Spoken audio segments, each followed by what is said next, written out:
Kami bersyukur karena Tuhan telah uh, menyertai melindungi kami dari sepanjang malam, dan pagi ini kami boleh bangun lagi dalam uh, kekuatan yang baru untuk beribadah kepada Engkau.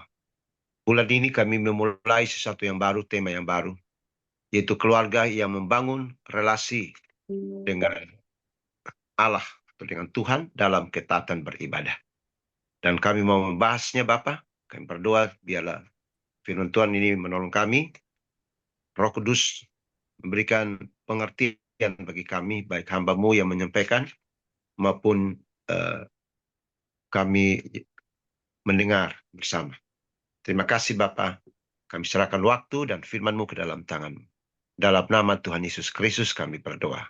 Amin. Shalom Bapak Ibu. Shalom. Halo. Iya. Jadi maaf saya di Salam Pak, ruangan salam. Ya, mohon maaf saya di ruangan pakaian ini karena kamar-kamar dipakai untuk tidur. Ya, jadi ini kelihatannya agak jelek sedikit kelihatan ya.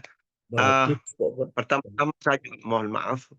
Itu saya dari jam 4:15 itu sudah kotak-katik segala macam nggak bisa.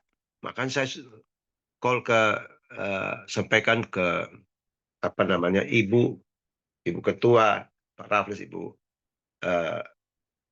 Barita, kalau saya pun tidak bisa masuk, maka minta Pak Raffles tolong perenungannya atau model kayak Ibu Barita, diskusi dulu. Nanti besok saya yang ganti pembicara, besoknya lalu ada pergantian. Tapi puji Tuhan setelah kotak-katik, ya ternyata di situ dibilang edit nama. Oh, saya lihat itu saya edit lagi, ini baru keluar. Baik, Bapak Ibu, bulan ini biasa November itu dijadikan sebagai bulan keluarga. Jadi bulan Oktober itu bulan misi, ya. Lalu bulan November itu dijadikan sebagai bulan keluarga, mempersiapkan setiap keluarga untuk masuk di dalam masa penantian, ya masa-masa penantian, tetapi juga memasuki keluarga dimotivasi, memasuki minggu-minggu Advent, dipersiapkan untuk menyambut Natal. Ya, itu satu tradisi Kristiani yang saya kira dilakukan oleh berbagai gereja, dan khususnya gereja-gereja Protestan dalam hal ini. Nah, tema kita adalah keluarga yang membangun relasi dengan Allah dalam ketaatan beribadah. Nah, di sini tema ini ada, katakanlah ada 3 variabel ya. Ya, keluarga yang membangun keluarga, lalu relasi, lalu ketaatan beribadah. Jadi 3 variabel ini yang menolong kita untuk merenungkannya pada pagi hari ini. Nah, karena itu apa artinya tema ini? Keluarga yang, saya mohon maaf tidak buat PowerPoint-nya ya, jadi saya renungan saja. Keluarga yang membangun relasi dengan Allah dalam ketaatan beribadah. Artinya adalah sebuah unit keluarga yang menjadikan hubungan spiritual yang kuat dengan Tuhan sebagai inti dari kehidupan mereka. Ya, di mana setiap anggota keluarga secara aktif dan konsisten ya menjadikan atau menjalankan ajaran firman Tuhan ya dalam kehidupan keluarga. Nah, keluarga yang menjadikan keyakinan kepada Tuhan itu sebagai dasar dari segala sesuatu. Gagasan, sikap, perilaku mereka setiap hari sebagai sumber kekuatan. Nah, Bapak Ibu, bagian firman Tuhan yang kita baca, kita renungkan pada pagi hari ini tidak asing lagi. Ya, ini jadi ayat hafalan. Bahkan juga menjadi bahan khotbah sudah berkali-kali. Yosua pasal 24 kita baca saja ayat yang ke-14 dan ayat yang ke-15.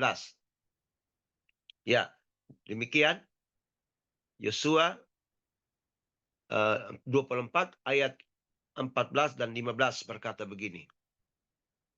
Oleh sebab itu takutlah akan Tuhan, ya, perhatikan Tuhan itu kata besar, berarti Yahweh ya. Nama Tuhan secara nama Tuhan secara pribadi untuk membuktikan dia satu-satunya. Nah, ketika kita baca Allah besar itu Elohim untuk menyatakan tentang nama lebih dari satu yaitu menunjuk sini Tritunggal. Jadi kalau Alkitab menggunakan Allah berarti 3 pribadi yang berkarya bertindak di dalam hidup kita. Kalau bicara tentang Tuhan itu berarti hanya satu-satunya. Ya, dia berkarya, bekerja untuk kita, melakukan yang terbaik untuk kita. Kan itu Yesaya berkata, dengan siapa kamu mau samakan aku? Ya, kita baca terus supaya saya tidak lupa ya. Ya, eh, beribadah kepadanya dengan tulus ikhlas dan setia.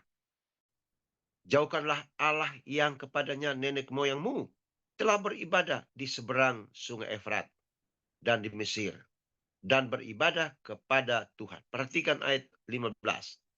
Tetapi jika kamu anggap tidak baik untuk beribadah kepada Tuhan, pilihlah pada hari ini kepada siapa kamu akan beribadah.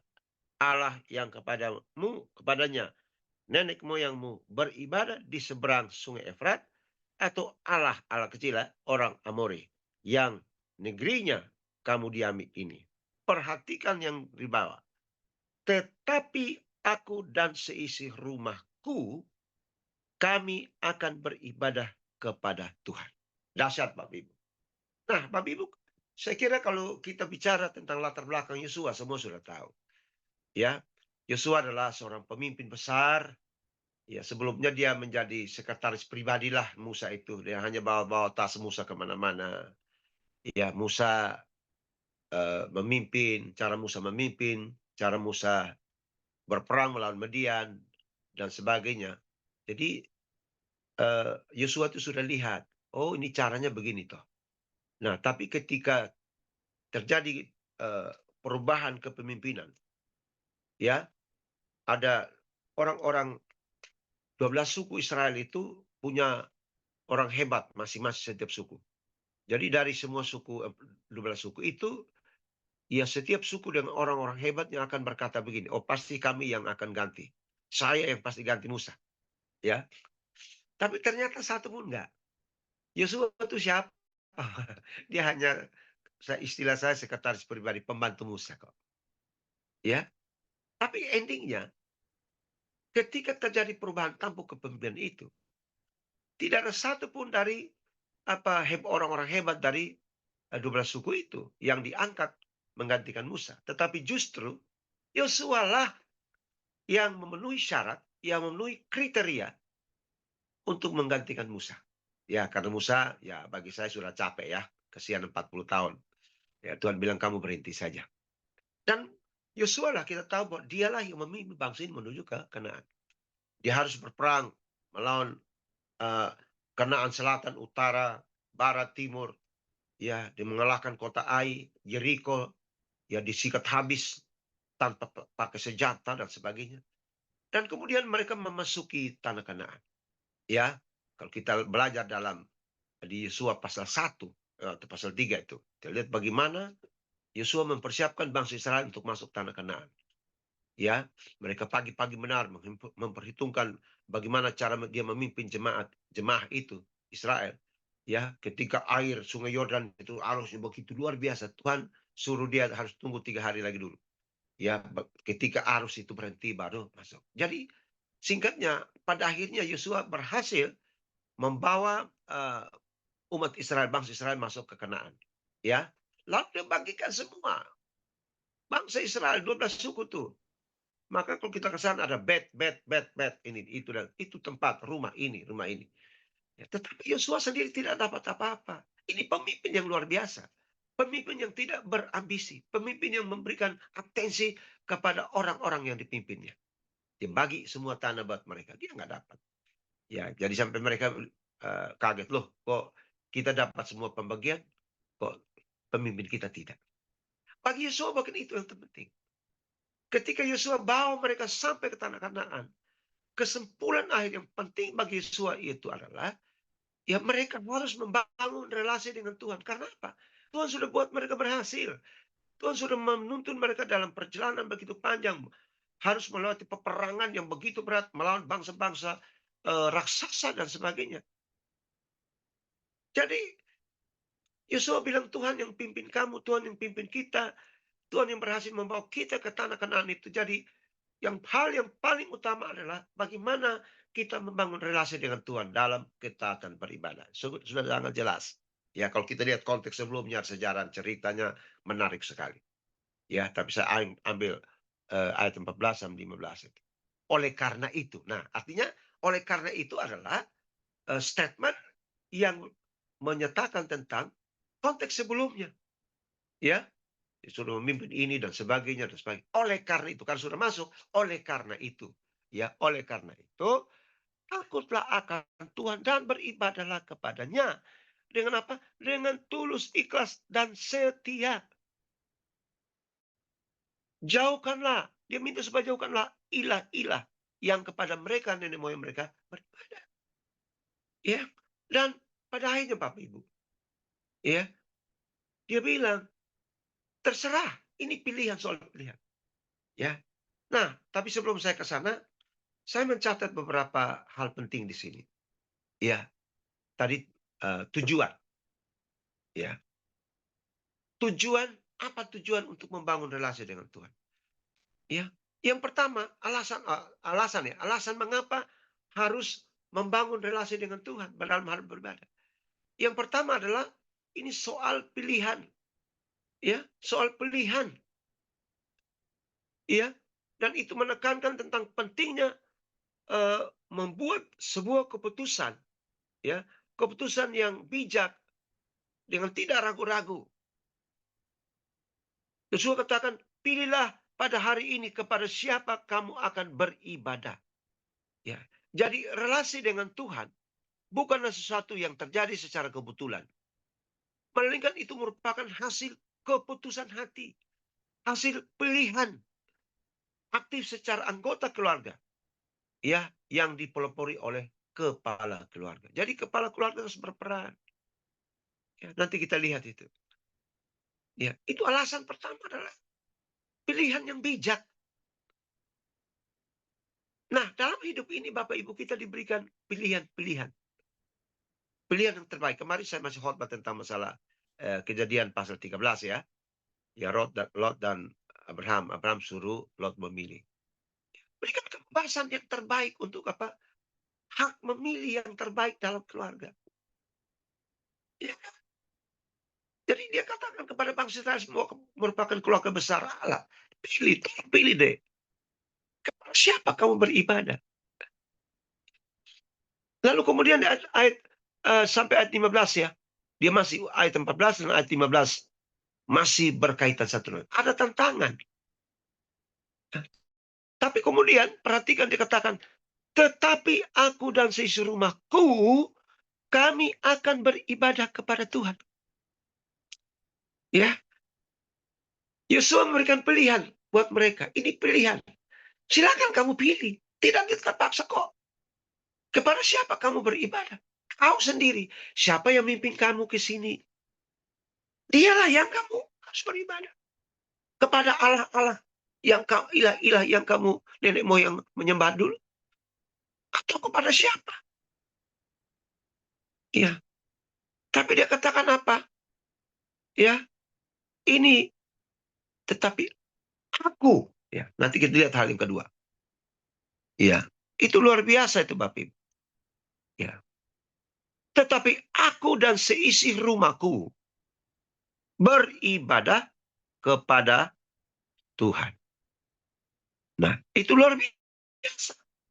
Nah, kata tetapi di situ Bapak Ibu, di dalam Alkitab membaca, kata tetapi itu sebagai pembanding konteks sebelumnya. Ya, pernyataan sebelumnya. Ya, jadi itu namanya konteks dekat. Ya, atau konteks jauh.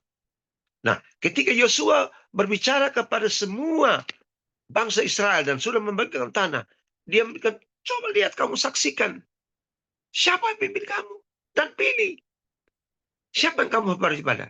Tetapi, nah itu pembanding. Artinya dengan kata lain, silakan saja. Ya, kamu mau beribadah kepada ilah-ilah itu atau tidak, silakan. Tetapi aku dan seisi rumahku beribadah kepada Tuhan. Oh, ya, atau melayani. Beribadah itu, kata beribadah itu dalam teks bahasa Inggrisnya dipakai serve. Serve artinya melayani. Bukan hanya beribadah, datang duduk di dalam gereja, ya menyanyi puji Tuhan, doa syafaat, berikan kolektor segala macam, pengumuman selesai. Bukan itu. Bukan hanya itu. Tapi melayani. Keputusan yang bijak, memilih beribadah kepada Tuhan, tapi juga melayani Tuhan. Satu keluarga loh. Itu yang saya lakukan dalam kehidupan keluarga saya. Saya dan ibu sama-sama pendeta. Ya, ibu itu pegawai negeri, tapi Tuhan ubah jadi pendeta. Anak kami 3 orang semua, walaupun mereka ada 2 yang kerja, satu di perusahaan, satu di bank, satu masih mau selesai ilmu komunikasi di Salatiga. Tapi semua melayani. Jadi hari Minggu tuh masing-masing kami pergi. Ya, dan saya katakan setiap minggu tidak boleh ya melakukan tugas lain, harus melayani. Ya, yang satu jadi MC, WL, yang satu jadi pemain musik, ya. Ada lagi-lagi pemain musik yang handal itu Tuhan kasih karunia khusus. Sehingga saat ini selain di gereja kami, tapi juga dia di kontrak di GBI. Ya, jadi tiap minggu kami masing-masing. Udah nanti ketemu malam. Senang kan satu keluarga melayani Tuhan? Itu pilihan, Pak. Nah, bagaimana nih keluarga Kristen dewasa ini? Aduh, ibadahnya susah aja minta ampun. Ya, di jemaat kami begitu juga. Ya, suaminya atau istri majelis, suami atau istrinya tidak lo datang ibadah, anak kacau-kacau. Saya bilang, jangan layani orang lain dulu deh. Tetangga-tetangga jangan mulai dari anak-anakmu, mulai dari istrimu, mulai dari suamimu. Hidup ini bukan punya kau. Ya, hidup ini adalah kesempatan. Hidup ini untuk melayani Tuhan itu loh. Satu saat nanti ketika kita ada berada lagi, pastikan bahwa kita sudah jadi berkat. Amin. Itu luar biasa tuh. Suara saya kedengaran ya?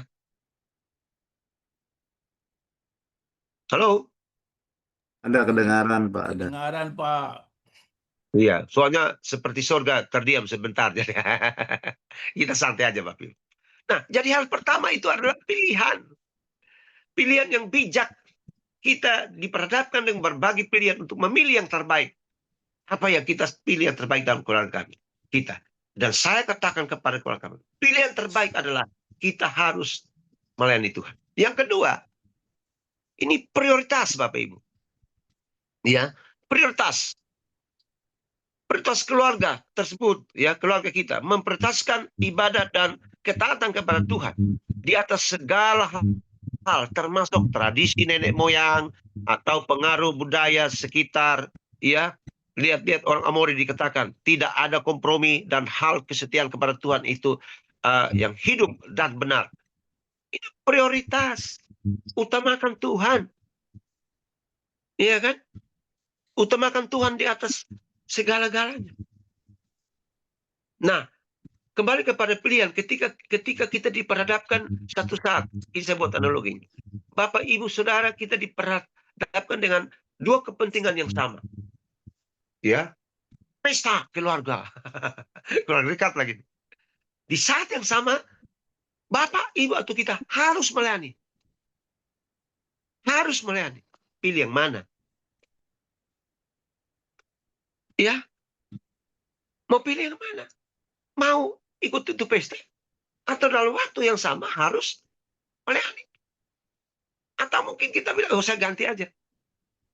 Ya, dalam hidup ini saya selalu lakukan itu. Harus prioritas menjadi pelayanan itu, ibadah itu menjadi prioritas utama di atas segala-galanya. Di atas semua kepentingan.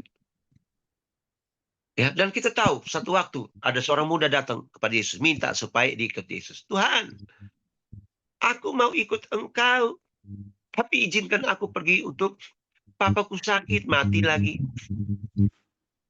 Aku izin dulu, lihat dulu. Yesus bilang apa? Biarkan orang mati, menguburkan orang mati. Tapi engkau yang mau ikut aku, ikutlah aku. Itu prinsip. Nah, ini yang sulit ketika kita diperhadapkan hal yang sama.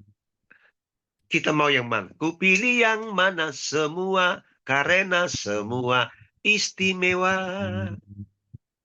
Dalam hidup saya letakkan, ya, prioritaskan Tuhan di atas semua kepentingan saya. Menyenangkan Tuhan. Menyenangkanmu, senangkanmu.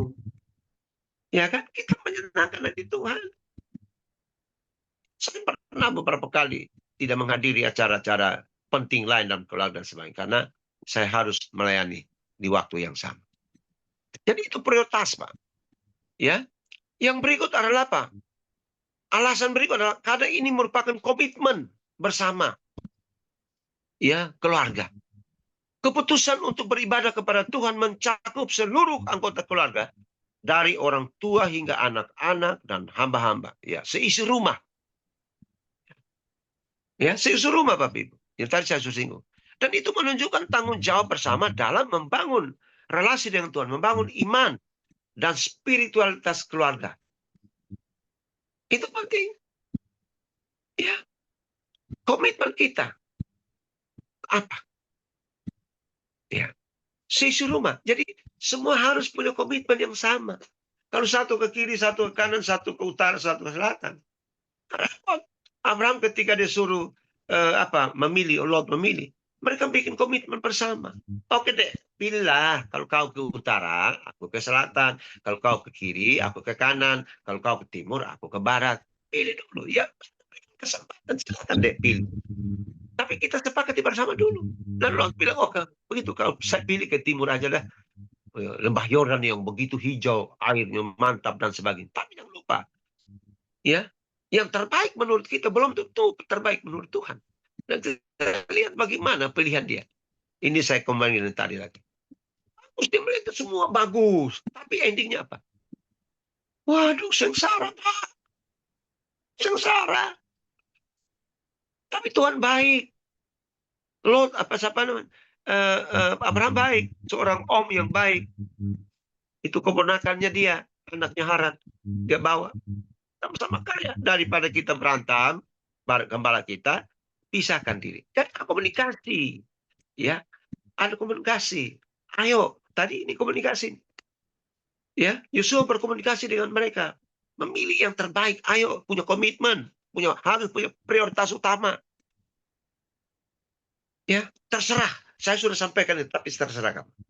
Ya, jadi Abraham memberikan kebebasan ya untuk membuat komitmen bersama dengan keponakannya. Yosua juga membuat komitmen bersama dengan keluarganya. Nah, kita juga harus begitu. Ya kan? Aduh, ada orang yang urus pelayanan saya, keluarganya ancur-ancuran. Itu loh. Memang saya bilang anak-anak saya, cobalah satu orang jadi pendeta. Mereka nggak mau. Mereka bilang, kan Papa bilang kalau jadi pendeta betul harus terpanggil. Kalau kita nggak terpanggil untuk jadi pendeta, kalau kita pendeta semua nanti siapa jemaatnya? Ya kami sudah melayani kok. Kami walaupun tidak jadi pendeta, yang penting jadi pelita. Amin. Haleluya kan? Dan ternyata mereka komitmen kami bersama. Ayo kita melayani yuk. Ya, jadi hari Minggu itu rumah itu kosong. Tuhan yang jaga, malaikat jaga kami pergi semua. Sampai malam berjumpa.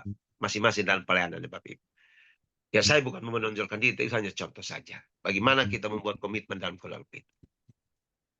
Yang berikut, alasan mengapa harus membangun relasi. Membangun relasi dengan Tuhan Allah dalam ketaatan beribadah. Karena ibadah itu harus dilakukan dengan sesuatu yang tulus dan setia.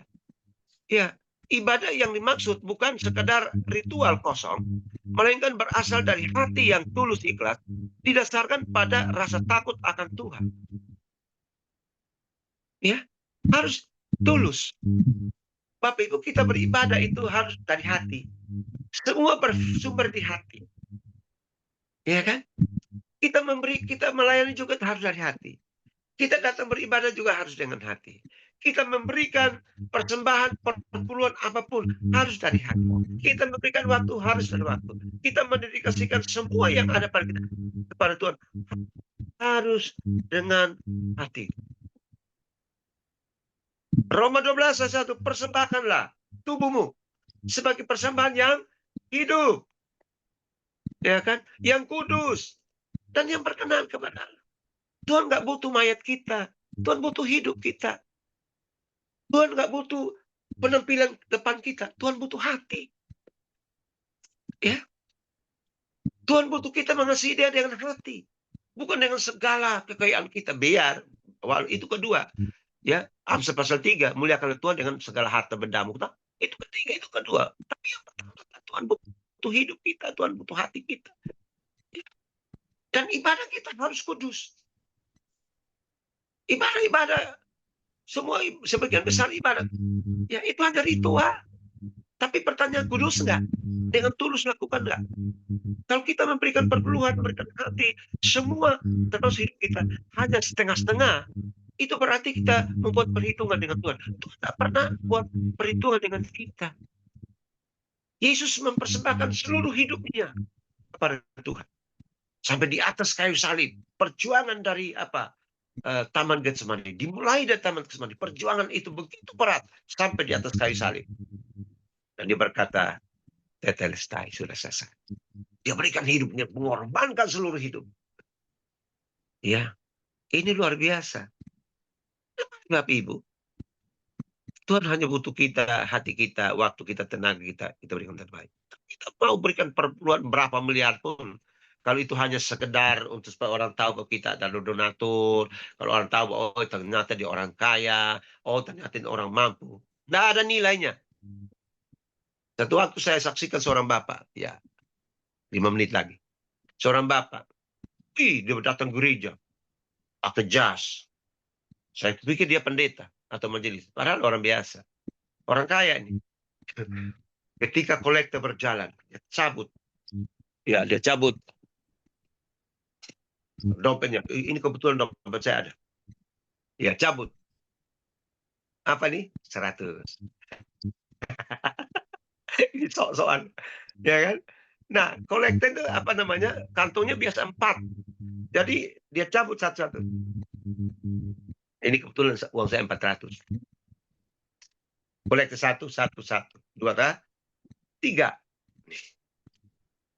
4. Wah, ini saya kayak sok kaya nih ya. Kebetulan uang saya 400, saya bikin ilustrasi. Tapi ketika dia cabut ini, Bapak Ibu, dia harus lihat ke kiri kanan. Untuk membuktikan bahwa dia itu orang kaya, orang yang suka memberi. Jadi, dia sekali kasih 400.000 kolektor. Itu pertanyaannya dengan hati gak? Tulus gak? Dia hanya mau mempertontonkan bahwa ini loh, dia punya uang, dia punya segala-galanya. Dia berikan. Oh, Tuhan. Nah, ada nilainya. Coba bikin eksperimen. Tapi Tuhan butuh. Satu waktu Yesus memperhatikan siapa? Orang-orang beribadah dan Yesus dan murid-muridnya. Oh, semua bangun berikan kolektif, persembahan yang luar biasa. Orang kaya memberikan dari semua kekayaan, dari kelebihannya. Tiba-tiba bangun seorang nenek, janda, miskin. Janda miskin lagi di situ ditulis. Bukan janda saja. Ada janda kaya kan? Ada janda yang kaya. Ini janda miskin. Supaya identitas jelas, miskin. Dia berikan persembahannya. Semua dia kasih. Lalu Yesus tanya pada murid-muridnya. Menurut kamu siapa persembahan lebih hebat? Ya murid-murid pasti bilang. Itu orang kaya itu loh. Mereka kasih duit banyak. Bisa bangun bait Allah. Bisa bangun ini. Bisa ini. Bangun gereja dan sebagainya. Seolah-olah Yesus berkata, salah kamu. Loh, salahnya apa? Yesus berkata, seolah-olah dia berkata begini. Orang kaya memberikan dari kekayaan, kelebihan itu biasa. Tapi kalau orang miskin, jana miskin ini, memberikan dari kekurangannya, itu luar biasa. Kemarin kami habis ibadah ada rapat untuk membuat program kerja. Ya, nah, kami biasa memberikan buku renungan dan amplop perpuluhan kepada setiap jemaat.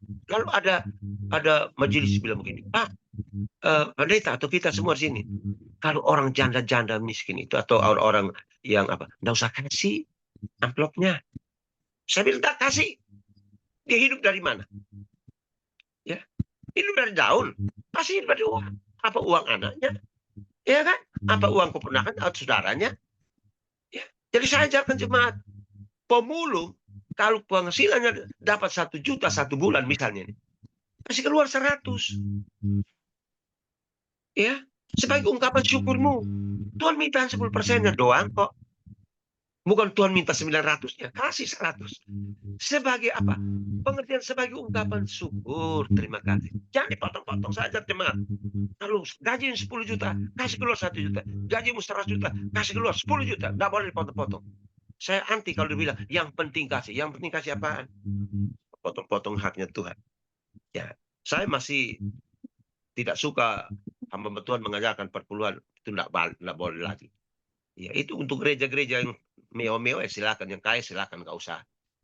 Tapi gereja-gereja yang masih jemaat yang di bawah semua, ya mau maintenance-nya mau bayar berapa, operasional mau apa, pendetanya mau dibayar, karyawan. Ya maaf kalau pendeta pelaksana harus dibayar Pak, itu kerja kok. Ya, jadi ya kami bersyukur jemaat kami Bapak Ibu, jemaat orang bawah semua kelas bawah. Tapi dengan adanya kami mengajarkan tentang persembahan, perpuluhan dan sebagainya. Tiap minggu mereka kasih. Ya, iya, gereja kami besar tiap minggu. Jadi tiap minggu tuh ya nggak seperti gereja-gereja besar kami orang bawah semua. Tapi persembahan bisa sampai 10 juta, ada lebih sedikit. Puji Tuhan. Kalau gereja besar lain orang kaya ya, miliaran ratusan juta, kami cukup 10 juta. Itu sudah bukti kita. Saya bilang kasih, berapapun yang kau kasih. Persembahan, perpuluhan, persembahan kasih, persembahan apa lagi khusus, kasihlah dengan tulus. Kalau engkau tidak berikan dengan tulus hati, maka itu tidak ada nilainya. Termasuk juga kita sebagai pelayan, majelis dan sebagainya. Kalau kita melayani hanya gaya-gayaan, tidak ada nilainya. Tuhan minta yang ketulusan. Terakhir, nah ini baru terakhir. Alasan mengapa? Bangun relasi. Keluarga yang bangun relasi dengan Tuhan dan dalam ketaatan beribadah. Ya, karena itu adalah keteladanan kepemimpinan. Ya, seorang kepala keluarga. Ya, iman dan keluarga Kristen berdasarkan ayat tadi bukanlah sesuatu yang pasif. Ya, bukanlah membutuhkan tindakan nyata dan konsisten. Ya, bukan hal-hal biasa, melainkan Tuhan butuh tindakan yang nyata dan konsisten dalam menghidupi kebenaran firman Tuhan. Ya, setiap hari, setiap saat dalam keluarga, dan keluarga menjadi saksi bagi dunia melalui cara hidup kita. Tapi saudara yang kekasih kami sekalian, ya, keteladanan kepemimpinan. Nah, Bapak itu yang harus selalu, imam itu tidak bertanya kepada jemaah, jemaah, mau beribadah enggak? Dia harus jadi contoh, pimpin jemaah beribadah. Imam itu siapa? Menggambarkan tentang kepala rumah tangga.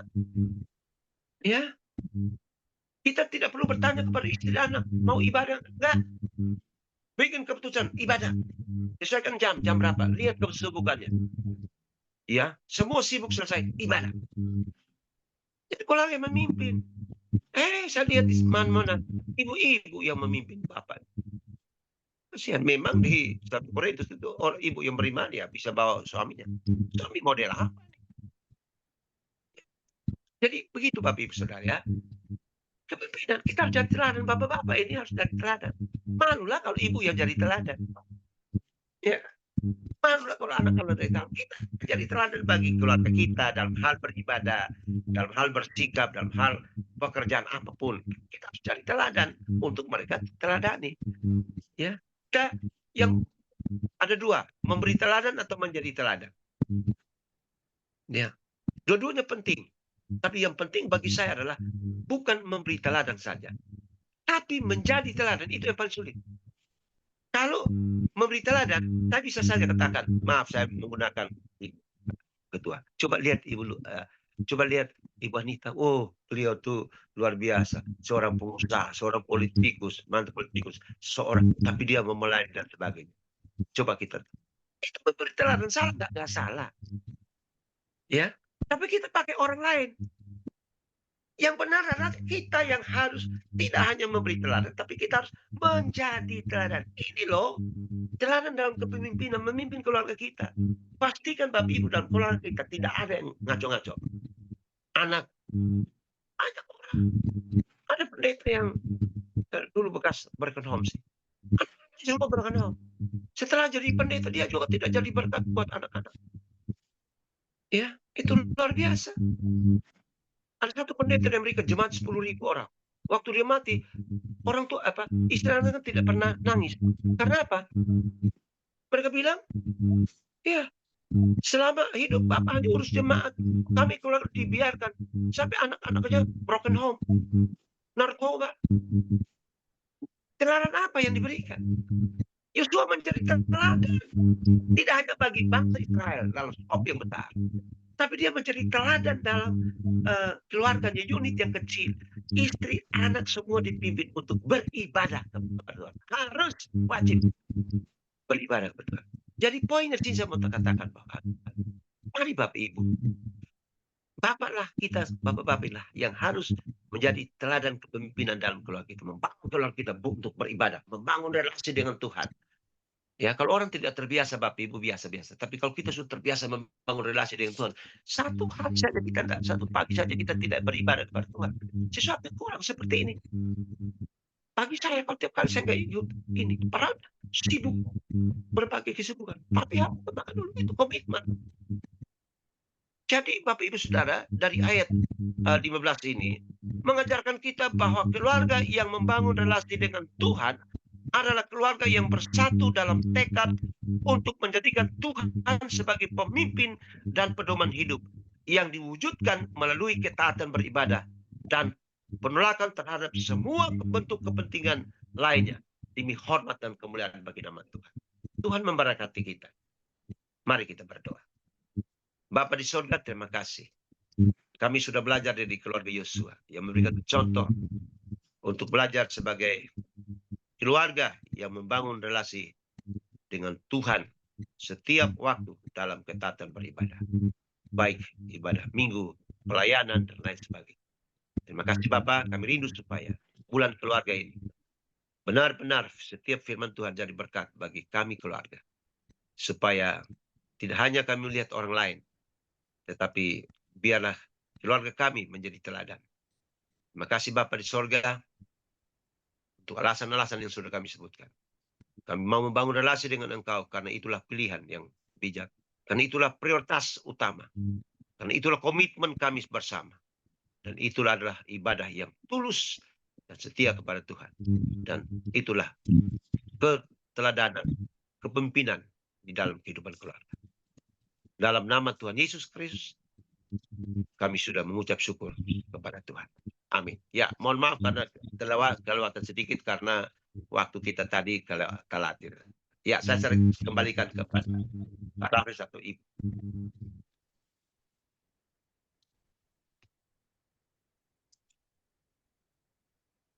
Halo? Ya, Halo? silakan Ya. Ibu Barita. Ibu Barita.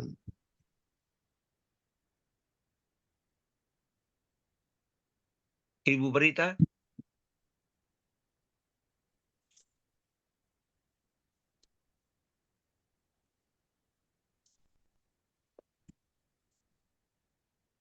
Ya, Bu. Ya, silakan.